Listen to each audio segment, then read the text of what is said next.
दोस्तों, और real reporter news के अपने YouTube channel real reporter news star वाले पर स्वागत करता हूं, अभिनंदन करता हूं और अपने इंस्टाग्राम पर भी आप लोगों का बहुत बहुत अभिनंदन करता हूं।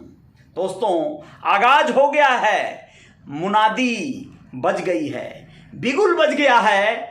उत्तर प्रदेश ही नहीं बल्कि भारत वर्ष के 5 राज्यों में विधानसभा चुनाव का बिगुल, जोरदार बिगुल। और वो बिगुल बजने के साथ साथ बिल्कुल चुनाव आयोग ने जारी कर दी है अपनी सूची, कितने चरणों में कैसे कहां चुनाव संपन्न कराए जाएंगे, क्या है गाइडलाइन, अन्य विषयों की। लेकिन काश ऐसा होता जिस तरह से विदेशों में चुनाव के दौरान बहुत सारी पार्टियां और नेता लीडर ये सब ऑनलाइन और सोशल मीडिया को ज़्यादा प्राथमिकता दी जाती है, उसी पर ज़्यादा कहीं ना कहीं कैंपेनिंग होता है और युवा जो लॉबी है वो इसे बेहतर तरीके से हैंडल करती है, या यूं कहें कि युवा लॉबी हैंडल करती है। इसका मतलब क्या है कि मतलब जो सोशल मीडिया का एक आइकॉनिक एक जो वर्ग है, जो नया युवा यूथ है, वो इसे बेहतर तरीके से कैंपेन करता है, प्रचार प्रसार को बढ़ावा देता है और इससे बहुत सारी परेशानियां दूर हो जाती हैं। जैसे इस समय हमारे देश में एक परेशानी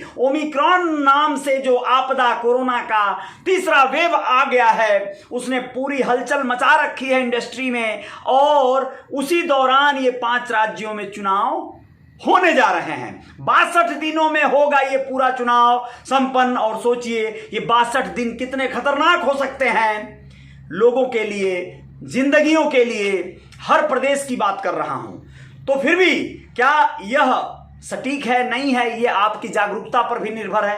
होना भी जरूरी है, जो भी हो सही तरीके से हो जाए। लेकिन बस यही है कि इसमें ज़्यादा सोशल डिस्टेंसिंग, बहुत सारे कैंपेन और रैलियों से अगर परहेज करेंगे लोग तो बहुत ज़्यादा जिंदगियां बच पाएंगी।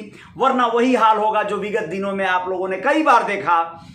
आप लोगों को बताना बहुत ज़रूरी है कि ये चीज़ें सोशल मीडिया और तमाम इलेक्ट्रॉनिक जो गैजेट्स हैं, तमाम संसाधन हैं, टेलीविज़न है और भी तमाम जो तरकीब हैं, उससे ज़्यादा वर्क करना चाहिए, जैसा कि चुनाव आयोग ने भी कहा है। चलिए आप लोगों को थोड़ा सा विस्तृत जानकारी जो अखबारों में प्रकाशित हुई है, जो गूगल पर आ चुकी है खबरें, उसको पढ़ के भी बता देते हैं कि क्या हो रहा है और क्या अनाउंस हुआ है। अभी उत्तर प्रदेश में 7 चरणों में चुनाव होंगे।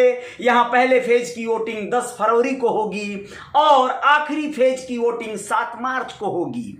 सोच कर देखिए, जय जयकार तो होनी है। यहां पर 2017 के विधानसभा चुनाव में भाजपा को 325 सीटें मिली थी। 2019 के लोकसभा चुनाव में 80 सीटों में से भाजपा प्लस को 64 सीटें मिली थी। दोनों ही चुनावों में सबसे खराब परफॉर्मेंस कांग्रेस की थी, जिसे 2017 के विधानसभा चुनाव में 7 सीटें और 2019 लोकसभा चुनाव में महज 1 सीट मिली थी। कहने का मतलब यह है कि जो ये अनाउंस हुआ है चुनाव का पूरा प्रोटोकॉल, पूरा इंफॉर्मेशन, वो आप लोगों को बता दें, पूरी बात जान लीजिए। चुनाव आयोग को भी अच्छा लगा, सुबह बताया, दोपहर बाद 5 राज्यों में चुनावी तारीखें बताऊंगा, ऐसा उन्होंने कहा था, बता दिया। 3:30 बजे मुख्य चुनाव आयुक्त सुशील चंद्र आए और बताने लगे उत्तर प्रदेश में 7 चरणों में वोटिंग होगी।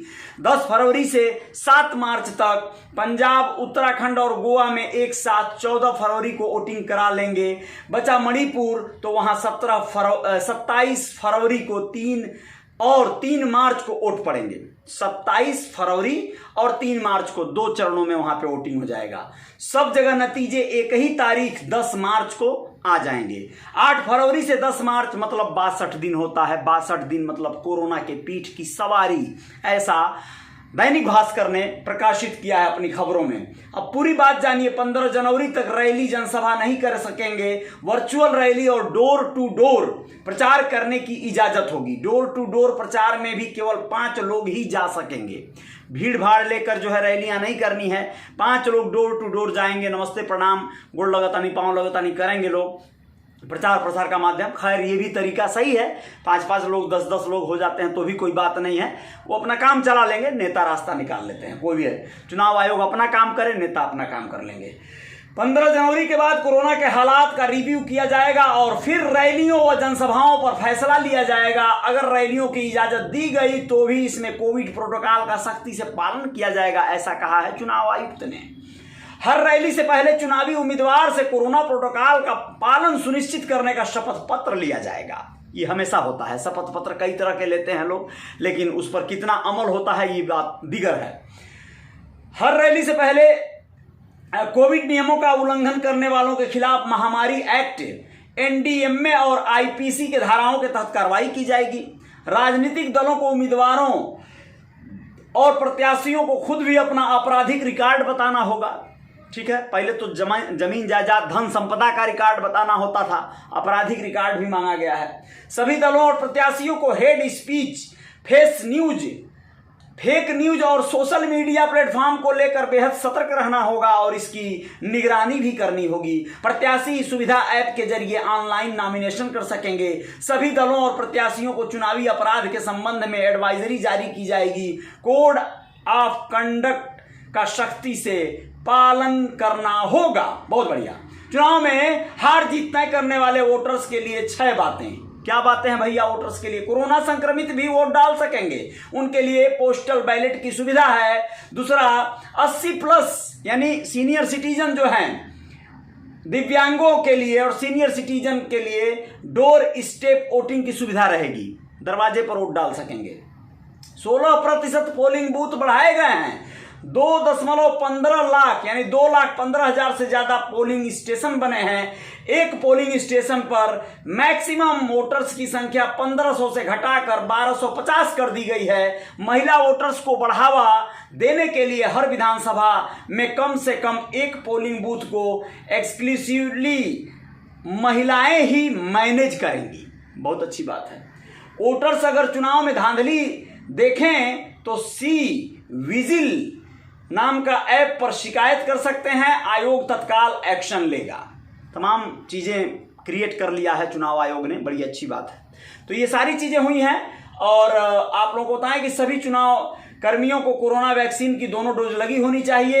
एहतियातन इस सभी को प्रिकॉशन डोज भी दी जाएगी। सभी पोलिंग स्टेशन पर सैनिटाइजर्स, मास्क और थर्मल स्कैनर की सुविधा होगी। कोरोना के मद्देनजर पोलिंग अफसर और बूथ दोनों को सुरक्षित रखा गया है। घबराने की कोई बात नहीं है, सावधानी बरतनी होगी, ऐसा चुनाव आयोग ने कह दिया है। अपनी बात रखी है, अपना व्यवस्था ब्यौरा रखा है। बहुत अच्छी बात है। अब आप लोगों को दूसरे तरीके से बताते हैं कि ये सारी चीज़ें हों, तैयारी हो, सावधानियां बरतिएगा आप लोग। वोट हो, सपोर्ट हो, सब कुछ हो, विवाद ना हो। बहुत सारे सपोर्टर आपस में लड़ते हैं, पूरा भौकाल जो है मांगते हैं और लड़ाइयाँ, झगड़े, गोली चार्ज सब कुछ कर लेते हैं आपस में। ऐसा नहीं करना है आपको और आप लोगों को बहुत सावधानी पूर्वक, सजगता पूर्वक अपने कार्य को करना है।